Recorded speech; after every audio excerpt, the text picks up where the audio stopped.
money. People say that money can't buy happiness, but it is a lot better crying in a sports car than on a bicycle.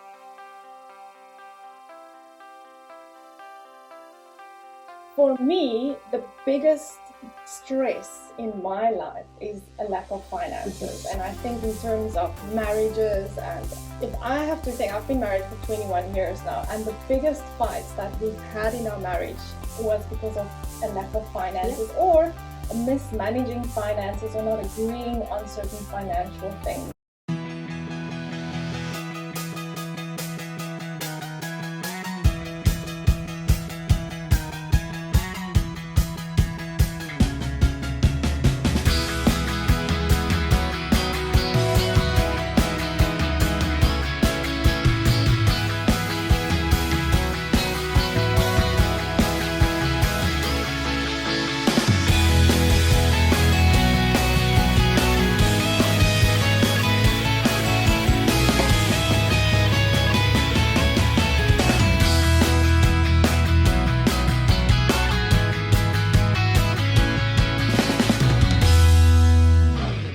Welcome to Woman Power. I'm your host Lorna Grayling, and today we're going to talk about money, or more particularly, the lack of it. So in studio I have Annelies Kritzinger. She is the Senior Regional Manager at Primerica, and this is a multi-billion-dollar and publicly traded company. She is a mother of two and a beautiful wife. And Annelies, money. People say that money can't buy happiness, but it is a lot better crying in a sports car than on a bicycle. Do you agree with that? Absolutely. Absolutely, yes. So you came to the United States a few years ago.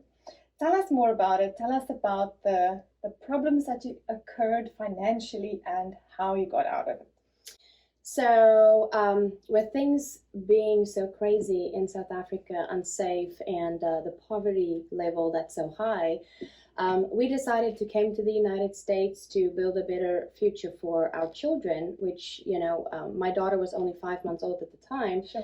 But we decided to take the leap and came over with just, suitcases in our hands, clothes on our backs, $200 in our pocket, just to, build a life from scratch. And this being the land of opportunity, we tried to, do the entrepreneurial route. And so long story short, about a year ago, I was introduced to this company who pretty much share my faith, share my passion, and compassion with other people struggling. And I've always wanted to find a way, find my purpose, see where I fit in, how I can help. And I have realized that the best way to help is with finances. Absolutely. And, just to provide education. I thought I knew a lot about finances because I've always been doing bookkeeping and, accounting. So did you actually study accounting, or how did you get into finances? Apart from the fact that you had a lack of it, Yes. Yeah. So it was mainly just experience. So I was, doing, I love to try new things. And if it didn't challenge me, I didn't feel like, I'm achieving something. So that's how I got into that. And when we were introduced to this company, I realized just how little I knew. Wow. Because the lack or the ignorance of finances and just the real purpose of it. They took that out of schools. They don't have finance classes, If I have to think, I've been married for 21 years now, and the biggest fights that we've had in our marriage was because of a lack of finances or mismanaging finances or not agreeing on certain financial things. So tell me more about that in terms of how does what you do now, how does that impact financial growth in people's lives? Well, first of all, I always say that you cannot do better unless you know better. Absolutely, yes. Right? And it's that thing that if you keep on doing the same thing, you can't expect different results. Yes. Yeah. And I mean, if you don't know where to go, what to do, where to start. That's the thing. How do you start?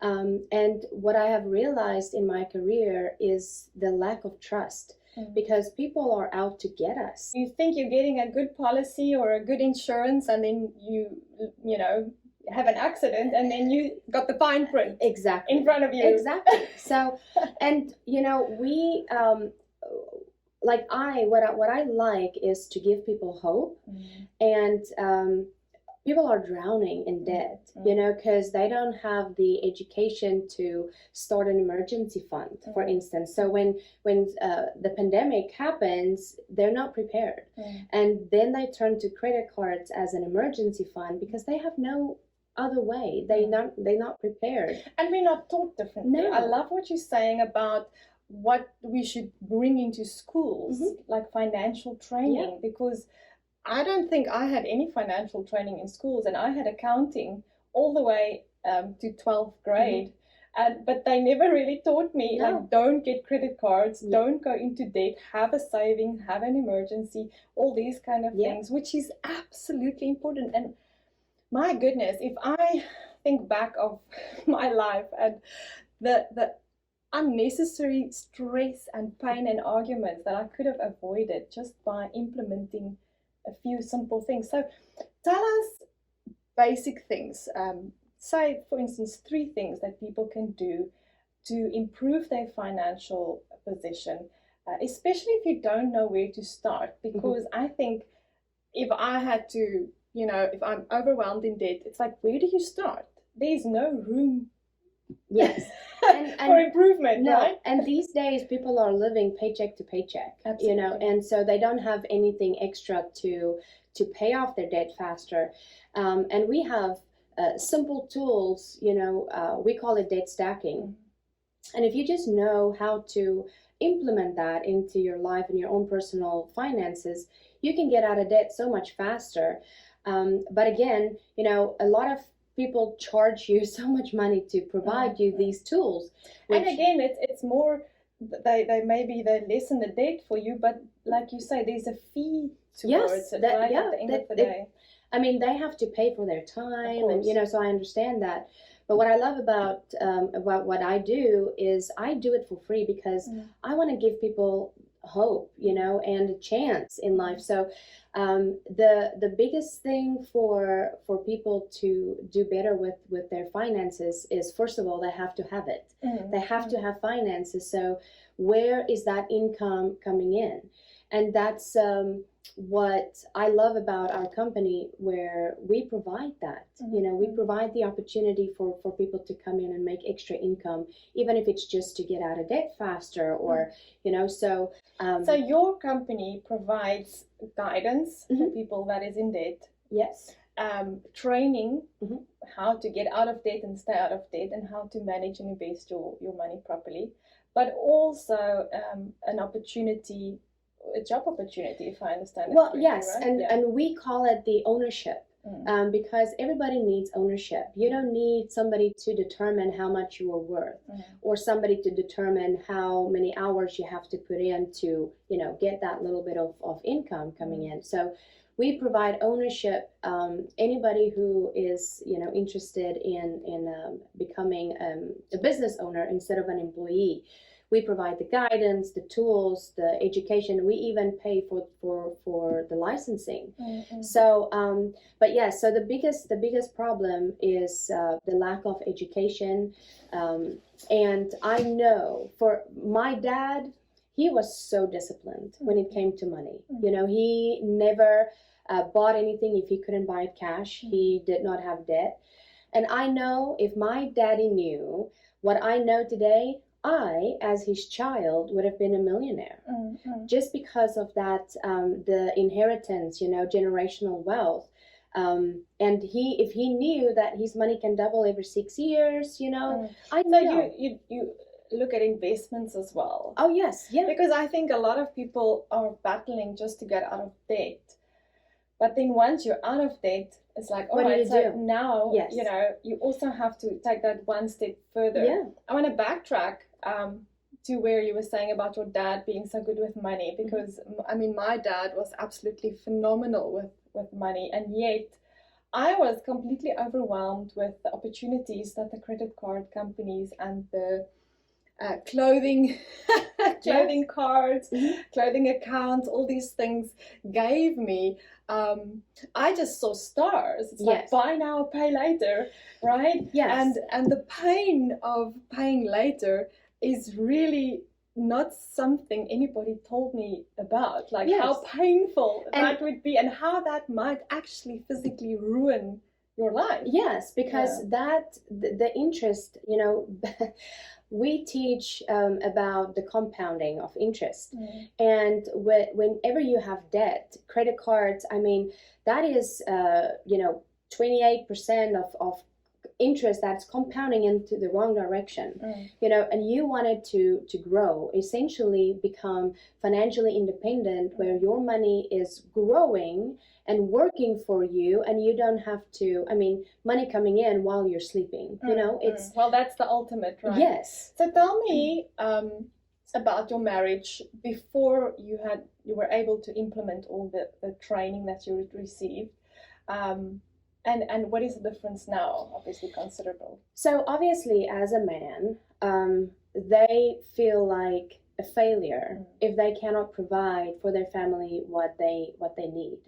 I remember my kids had holes in their clothes, and their PJs were so small, but we didn't have the money to go buy new ones for them. And they didn't understand. I mean, you know, they're okay with that, but we saw. And I could see how it was affecting my husband. You know, depression creeps in, and then I feel like you're not doing enough. You know, you can do more. Go get another job. You know, it's all of the things that we are today rescuing people from is what we went through, because the lack of finances coming in. So it was tough. So we were fighting all the time because the stress and not knowing where tomorrow's money is coming from, you know.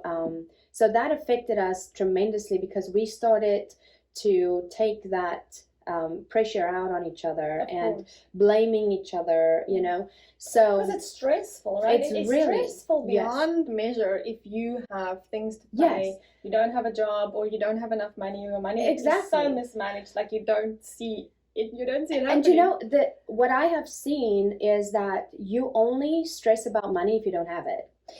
You know? Right? So, and I am a giver. You know, I will give the last bit of clothing on my back, I will give to you. And it's hard for me if I didn't have anything to give. So when that get into a marriage, which finances is the biggest reason for suicide and divorce. Absolutely. You know. Absolutely. So, and I'm sure abuse as well. Oh yeah. Because when you're so stressed in a certain area, I mean, the worst literally comes out of you. Exactly. Yeah. Exactly. Yeah. And it's just because you don't know how to do better. So yeah, it's an impossible situation. Yeah. So so your marriage now, how what would you say? It's like a 180-degree turn, because you know, now whenever you have finances to go spend time, because you need money, the two things in life that you need to build a quality of life is money and time, right? So whenever you need money, you need to sacrifice your time, and whenever you need more time, you need to sacrifice money. So it's always a give or take. So now when you have, in my situation where this company provided me an opportunity to ownership, where money still keeps coming in, even though I don't have to physically put in work, you know, and put in the hours, I have time to spend with my family. My husband feels like he's taking his family on a trip. My kids are happy.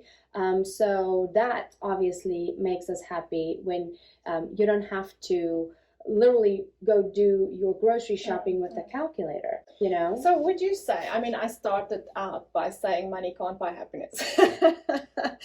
And I mean, everybody says that, like, money can't buy happiness, and there's some truth to that. But would you say that money is definitely a great big portion of happiness. Oh, absolutely. Because it cannot buy your happiness, because happiness is intangible, but it can buy you the things that makes you happy. You know, if, for instance, I'm a giver. If I don't have money to give, I'm not happy.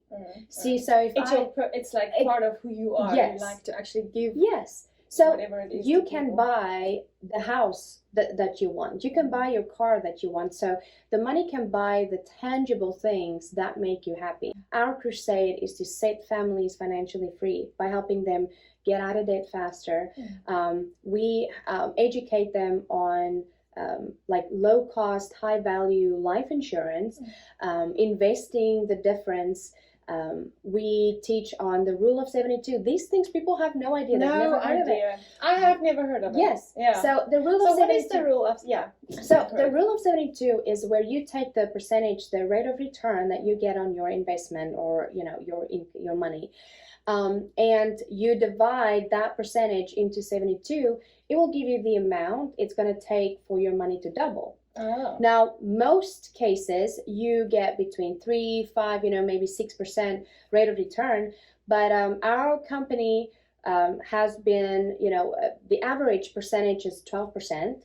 So your money double every 6 years. Okay. And that's why, if my daddy knew this, I would have been a millionaire, because the money that he kept in his bank, the bank give you maybe, I don't know, it's like, no, it's going to take 100 years. I think it's 1% in America. 0.025 in a checking and 0.05 in a savings, depending on, the bank that you're in. It's bizarre. Yeah. Because back in South Africa, I mean, we got 6% in a savings account, a fixed saving. So I was shocked when I came to America. Exactly. I saw the interest. So, but now when you have a credit card, they charge you 28%, or 18%. And it doesn't seem a lot at the time. No, because you don't have because to. You don't really look right at that. You look at the minimum payment that you have to make in the beginning, exactly. Right? But then it just kind of rolls over. But there's no way for you to really see it or look at it, because you are not educated on where to look. Until it's too late. Exactly. Until you're like absolutely bombarded. Yes, and then you get older, so it's the same with what we educate on the theory of decreasing responsibility, which, again, these things need to be taught in schools. They have to have these finance classes. But the thing is, the companies, financial companies, insurance companies, they make so much money off of the lack of knowledge, right? Exactly. Yeah. Your ignorance. They make money off of that, So they get their boat, they get their picket fence home. Because we're ignorant and we're just willing to waste our money.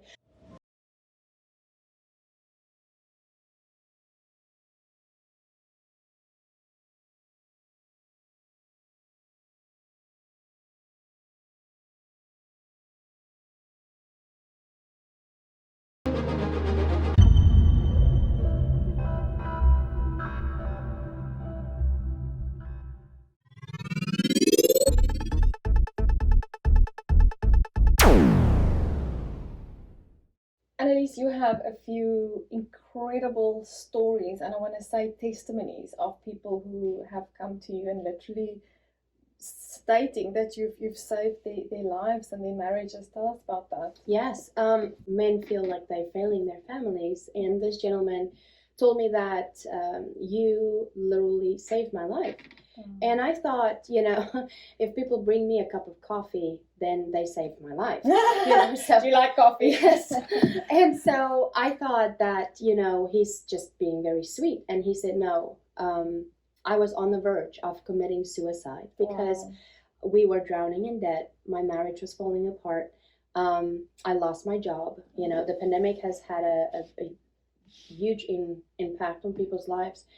And so he said, but you gave me an opportunity. First of all, you gave me a plan. That's the first thing that we do, is give people a plan. So that really in turn gives hope. Yes. When you have a plan, when you feel like you don't have a plan, you feel completely hopeless. Exactly. So we give people a snapshot of where they're at, and then provide them a GPS of where they're going. So, and he said, so first of all, you gave me a plan. And then second of all, you gave me an opportunity to increase my income so that I can get out of this burden. And that helped me to get out of debt faster. It helped me actually restore my marriage. Sure. And I am still alive today because, you know, I didn't feel like I'm failing and that the world will be a better place without me. Tell me because you talk about people getting involved in the business. Mm-hmm. So how does that work? Can anybody literally get involved in it, or do they need time to do this? How much time does it take? If you already have a job, how time consuming is it? How does it work? So the founder of our company started this to pretty much correct an injustice. And he was offering opportunities for people to come and work part-time, whether, you know, they just have a goal to get out of debt or a goal to save more money towards their retirement, you know. And so he created the happy part-timer opportunity. So you don't need a lot of time to do it. All you need to have is just the will and the desire, you know. And so you can come in. We provide you the education. You have courses that you can take, a 20-hour course, you know, to get your license through the state. And then you can do this by just spreading the word, you know, telling people about what we have helped you with, and you can get paid on that. So that's fantastic. So do you and your husband both work in this industry now? Well, yes. So I'm the one who likes to talk to people. You know, he's not really that big on talking with people, but he is a very good prospector, and he is a very good, you know, talk to my wife. My wife can help you. He's a good marketer. Yeah, right, exactly. Talk to my wife. She'll tell you everything. So that's what he does. And then he's into, you know, real estate and things like that. So, but yeah, so the stories have touched me. The very first person that I ever helped was a veteran. Wow. You know, and I saved him $8,000 a year just on life insurance, because he had whole life insurance, which, you know, is very expensive, and you don't need to have permanent insurance if you just know about buying term and invest the difference. So things like that. We have a lady that came to us brokenhearted because her husband had insurance through work. And I mean, that's very, you know, small amount that you pay every month. But when he died, life insurance? It's life insurance, yes. So when her husband passed away, she obviously applied for his life insurance benefit. And they sent her a letter back and said, unfortunately, we cannot pay you out because he was not on the clock. So that's part of the fine print. The fine print that nobody ever reads. No. Wow. No, and so I love to, if you have life insurance or any, I always love to just break it down for them. Spend time with them. They don't have to pay me anything. Spend time with them to show them the fine print, things to look out for, things to be careful for. You know, you're paying too much for what you have, or you don't have enough. So you can actually use life insurance for generational wealth. People don't know that, you know, and when you start talking about life insurance, they get devastated because you talk about death, right? But that's not true, because life insurance can be used for generational wealth. Life insurance can be used to rebuild a life completely. You know. So what does that mean, like generational wealth? When you say it, it seems foreign to me, because I literally just battled to, you know, get from the one paycheck. Well, there's not even a paycheck. When you're an entrepreneur, you kind of battle it out literally every month. Yes. But what does that mean? So whenever you have insurance, let's say, I mean, and nobody wants to talk about when somebody dies, you know, and unfortunately the truth always comes out when somebody dies. Yes. It's not a matter of if, it's when. Certain, right? Yes. So if your family is properly protected, especially when your husband is the breadwinner of the house, if you lose his income, 85% of widows lose their homes within the first year of their husband dying. Goodness. So when you have your husband and his income, you're used to that. If he dies, you lose his income. So what we do is we get families properly protected so that you as a widow still get his income coming in every single year until you die. Now, with the rule of 72, you know, if you have money that was paid out from your husband's death benefit, we take that money and it's going to double every 6 years. You see? So you, as a widow, you're not going to spend and use all of that money that you are getting, especially if it doubles every 6 years. So by the time that you pass away and you go meet the Lord, there's going to be money left for your children. You see? And yeah, we don't really think about that. I think when you're in financial strains and difficulties, it's just something that one, it's not even in your brain because you're literally just wanting to survive. But it's definitely something to work towards. Yes, absolutely. For sure. Yes. Yeah. So I love that idea. Protect the income coming in, the income that you have it, let it grow. You know, get out of debt. That's a cancer to your income. Absolutely. So get out of debt. Yeah, get out of it. Thing. And if you need a way to get out of it, let us give you a plan. You know. So what is the three most important things that you can mention that will help you? First of all, get a plan. And you don't have to spend thousands of dollars or hundreds of dollars even to sit down with a financial advisor, a financial planner, to give you that plan and a budget. A plan. And so if you have a plan, you have a goal, you know, so you can always work towards a goal. And then protect the income that you have coming in and grow it. So save money, make money at the same time. I love it. You know, so that is the three things that I would say. Increase your income, get a plan, increase your income, and then grow your income just by using the rule of 72. Fantastic. Last thing, because when you said get a plan, because then you have a goal, I want to add to that having a financial goal is so extremely important. Oh yes. And everybody needs one. And also I want to just encourage everybody out there that if you fall down, get up again. Yes. Right? Yes, that is like a lot of the time we have this financial goal, right? We're going to get out of debt. And like usually as soon as that happens, life happens. Yes.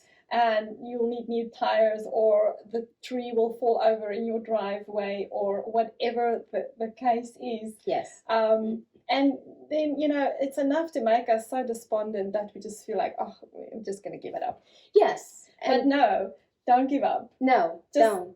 Get up again. Yes. And just keep on moving towards the goal, right? Yes. Because everybody knows you have to get out of debt, but you don't know how. So let us show you how. I will sit down with you. I will spend, doesn't matter how long I need to get you achieve your financial goals, because it is so important. It will bring so much joy to your life. Well, I love that, Annalise. I think I'm going to be your very first customer. Yes, sounds good. Well, that was Annalise Kritzinger. Her details will be on the screen if you want to contact her and get out of debt, get a financial plan, and start increasing your finances the right way. Thank you, Annalise. It has been an absolute pleasure and an honor for us to have you in studio today. Thank you so much for having me.